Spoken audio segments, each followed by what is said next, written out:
Good afternoon, ladies and gentlemen. I'm very pleased today being put after such beautiful music performance. I believe that you must have all very relaxed and refreshed for my a bit boring and academic topics. My topics today is B2B. A lot of you might think that B2B might mean business to business, but I'd like to share a few versions of mine with you. My first version is back to Beijing, or back to China. I was born in China, and I grew up and was educated in the Western world. And after graduation, I came back to work in Hong Kong. I spent my first 10 years of my working life in Hong Kong, mostly focusing on manufacturing, traditional manufacturing industry.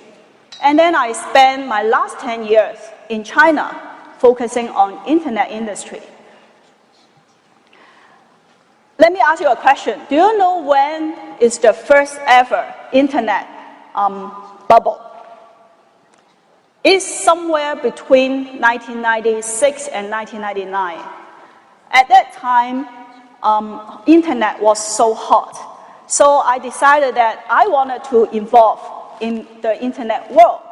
So at that time, I actually joined a private equity firm to focus on internet industry.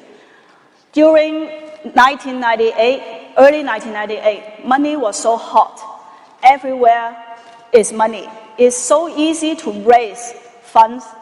It's so easy to, just by presenting a business plan, you get funding easily. Everybody can be entrepreneur, everybody can be their own boss.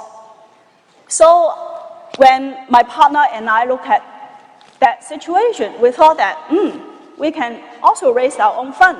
So we founded a fund and raised easily of $20 million from very credible institutions. And then we invested into 5 different internet companies. One of the model is bricks and clicks model. I guess most of you have not heard of what is bricks and clicks because you're not old enough like me. If I tell you what is O2O, you must all have heard of it. Yes, O2O and bricks and clicks meaning the same thing. Not only you need to have an internet website or an apps, but mostly you need to also have a physical presence. But at that time, even we have the bricks and clicks model, but the infrastructure in China was very poor. By infrastructure, I meant mostly the payment and the logistics. At that time, when we wanted to, our bricks and clicks model was a cosmetic model. We wanted to deliver our cosmetic products to China. But most Chinese back in 1998 doesn't have credit card, no payment.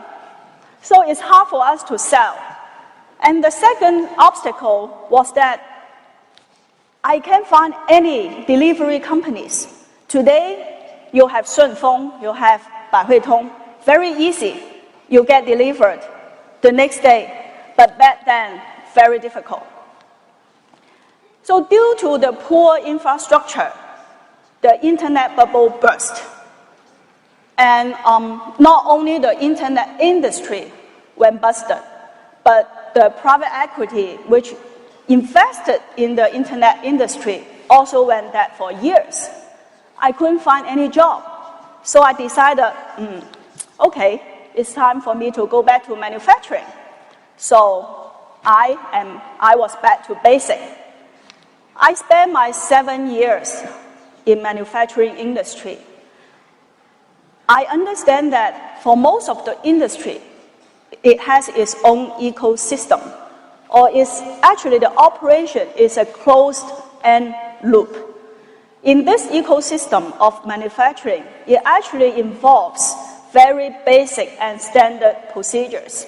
For example, from sourcing to product development, to production, and to sales and marketing and distribution. For sourcing, you need to outsource the raw material in order for you to make a product. After you source your own raw material, you need to put into design, sketch, and then you put into production line, assembly line, to make the actual physical merchandise. And then you worry about where am I going to market my merchandise? On TV, on paper magazine, or on radio? We don't have much choice back then. Lastly, you need to worry about how to distribute your goods.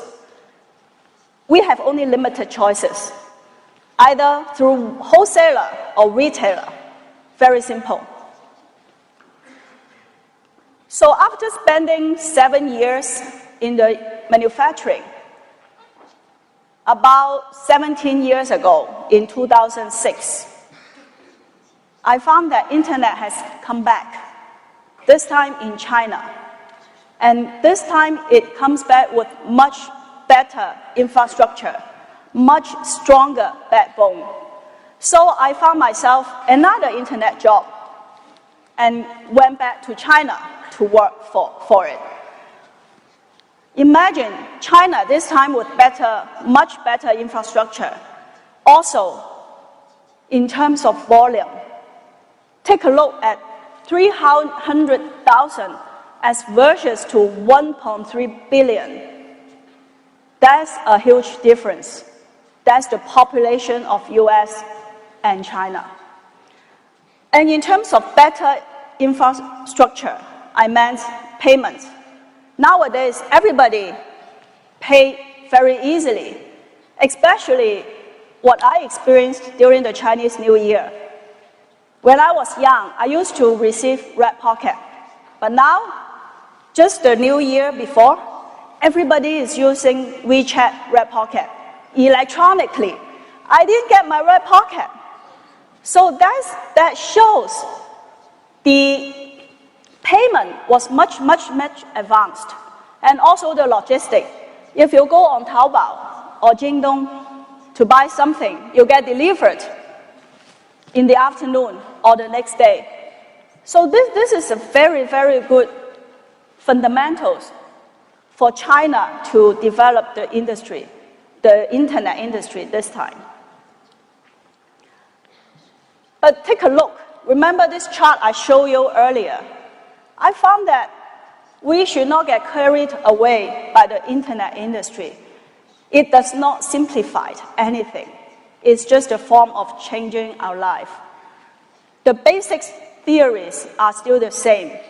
Let's take a look. We go through the whole loop again. From sourcing.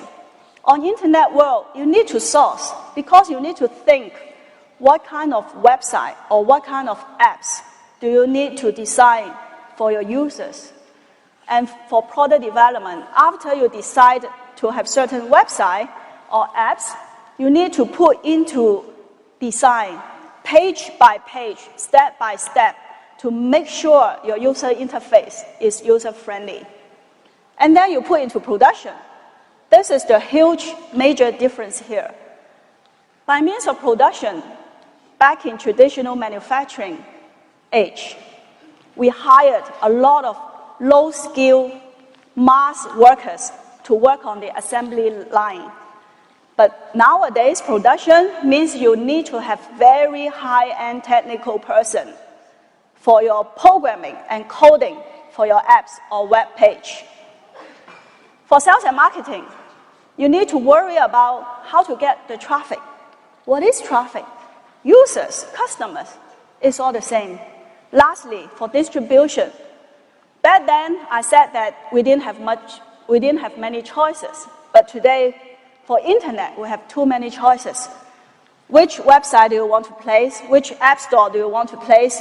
Whether do you do it online or whether you want to do a pre-installation of your apps into a different brand of handphone. So these are all very similar back to basic theories. Also, when I was in college, I learned the 3P marketing principles. is also very, very fundamental. They are still applied to the internet world. For example, the product. We need to worry about what kind of product is user-friendly. What do users like?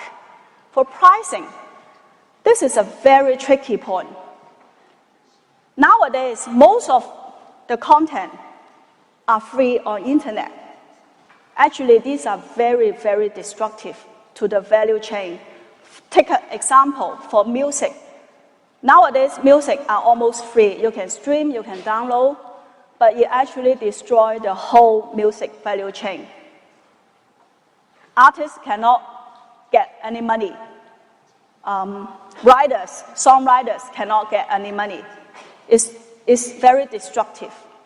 Place. Where do you want to promote your apps? What app store? Which website? These are all very important. Today, I actually experienced exactly the same thing 17 years ago. Hot money is everywhere. Everybody is their own boss. Everybody is entrepreneur. It's so easy to raise money. But a 20-year-old young CEO, what does it take to become a CEO? To me, it's experiences. A classic example, the two founders of Google in their 20s, very young, founded Google in 1996. But 5 years later, they hired a very seasoned, experienced Mr. Schmidt to run the company for them. This is a very classic example. You can take a look at this book, How Google Works. I like it a lot. Lastly, I wanted to share with you how our behavior are changing. I believe when technology advanced, our life becomes easier. But the fundamentals, needs are still there. It has not been changed. So we are only changing our behavior. For example, when you go to purchase something, before you need to go to the physical store and pay the physical money. But now you can go on Jingdong, Taobao, etc., Amazon.com to buy things electronically, pay electronically. Another example is communication. I guess most of you have never used telegraph. When I was young, I used telegraph to send notes to my brother who studied in Canada. But nowadays, you can communicate with each other anytime, anywhere, instantly. So the technology actually are changing our behavior, but our needs are still the same. We still need to eat, we still need to shop, we still need to communicate. This is the classic example of how substance over form.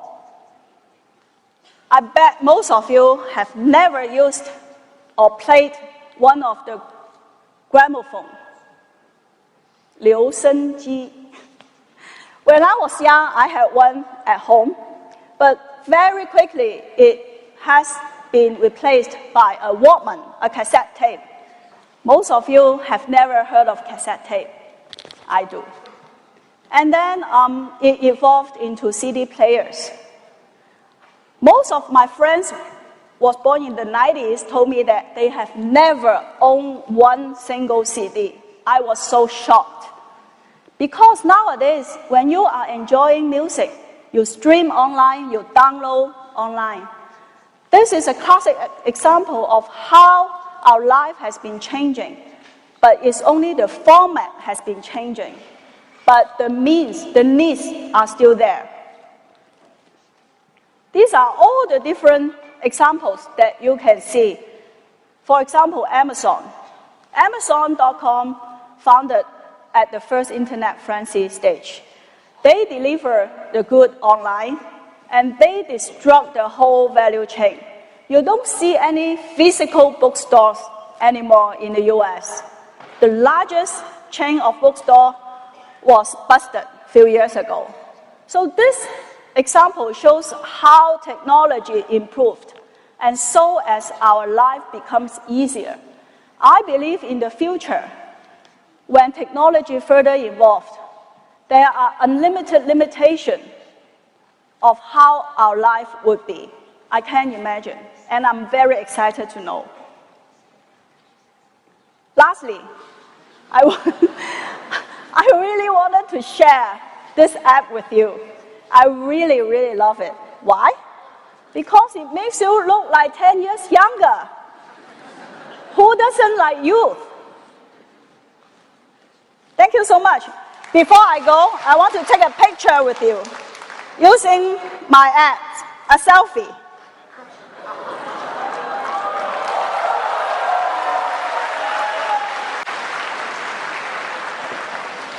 See, 10 years younger. Thank you.